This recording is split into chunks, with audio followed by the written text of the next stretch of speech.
어느 날 갑자기 통제 불능 상태에 빠져 창조주인 인류를 위협하기 시작하는 차가운 인공지능 시스템과 기계 군단의 반란. 우리가 살고 있는 현실을 뒤바꾸기 위해 미지의 기술을 이용해 과거와 미래의 시공간을 아슬아슬하게 넘나드는 시간여행. 그리고 지구를 벗어나 미지의 생명체들이 존재하는 광활한 우주 공간을 배경으로 펼쳐지는 거대한 함대들의 포격전과 화려한 미래 무기들의 격돌까지 모두 관객을 열광하게 만든 훌륭한 요소들이죠. 그런데 말이죠. 2014년 CNN의 칼럼니스트 루이스 빌은 흥미로운 주장을 내놓았습니다. 바로 영화 스타워즈가 SF라는 장르를 망쳤다는 겁니다. 그는 칼럼에서 이렇게 이야기합니다. 영화 스타워즈 때문에 너무나 많은 사람들이 SF를 총격전, 영토 분쟁, 악당 두목, 그리고 믿음직한 탈 것으로 가득한 컴퓨터 그래픽으로 범벅된 우주 오페라 혹은 서부극으로만 생각하게 되었다는 것입니다. 할리우드가 대중성을 위해 SF를 단순히 화려한 시각적 액션 활극으로 소비하면서 어느새 SF는 현실과 동떨어진 허무맹랑한 공상과학 이야기 혹은 킬링타임용 오락거리 정도로 치부되기 시작했습니다. 하지만 다행히도 최근 들어 이런 오해는 빠르게 씻겨나가고 있습니다. 철학과 메시지를 던지는 수준 높은 SF 영화들이 연이어 등장하고 있고 과거 화려한 볼거리에만 치중하느라 원작의 깊이를 훼손했던 작품들이 다시 본연의 가치를 온전히 담아 성공적으로 리메이크되고 있기 때문이죠. 이제 SF는 단순한 시각적 허구를 넘어섰습니다.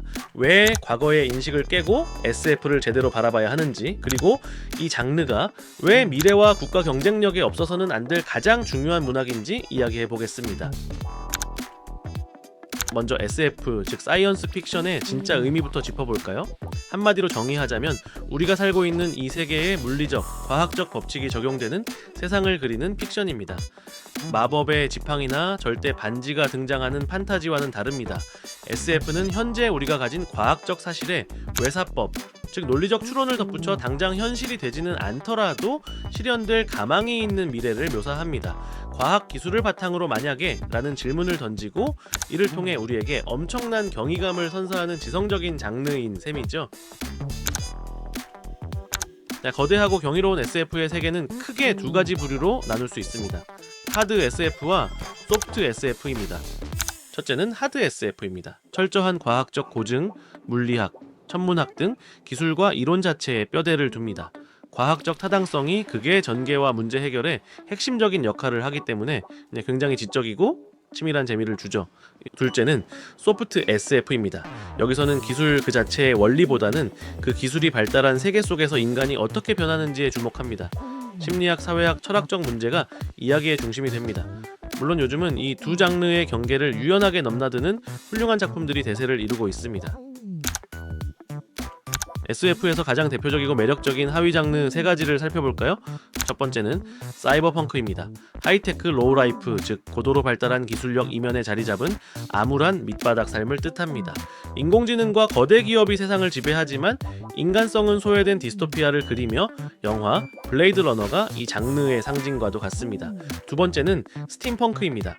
만약 전기가 존재하기 전인 19세기 빅토리아 시대에 증기기관 기술이 극한으로 발달했다면 어땠을까? 상상하는 대체 역사 장르입니다. 기계 톱니바퀴와 황동 장식이 주는 특유의 낭만이 있죠. 거대한 증기기관으로 움직이는 이동 도시들이 서로를 집어삼키며 생존하는 영화 모터 엔진이 이 거칠고도 매력적인 세계관을 아주 잘 보여줍니다. 세 번째는 스페이스 오페라입니다. 우주라는 광활한 무대에서 펼쳐지는 거대한 서사시입니다. 영웅들의 모험과 우주적 규모의 세계관을 자랑하죠. 앞서 오프닝에서 언급했던 스타워즈나 최근 극장가를 휩쓴 듄 같은 전설적인 명작들이 여기에 속합니다. 스페이스 오페라는 SF의 전부가 아니라 이처럼 다양한 하위 장르 중 하나일 뿐인 것이죠. 이처럼 다양한 모습으로 발전해온 SF는 멀티버스 너머의 세계 혹은 가까운 미래를 보여줌으로써 우리가 지금 무엇을 하고 있는지, 우리의 선택이 세상에 어떤 영향을 미칠지 생각하게 만듭니다. SF 문학의 거장이자 과학자인 아이작 아시모프는 이 장르의 본질적 가치에 대해 이렇게 이야기했습니다.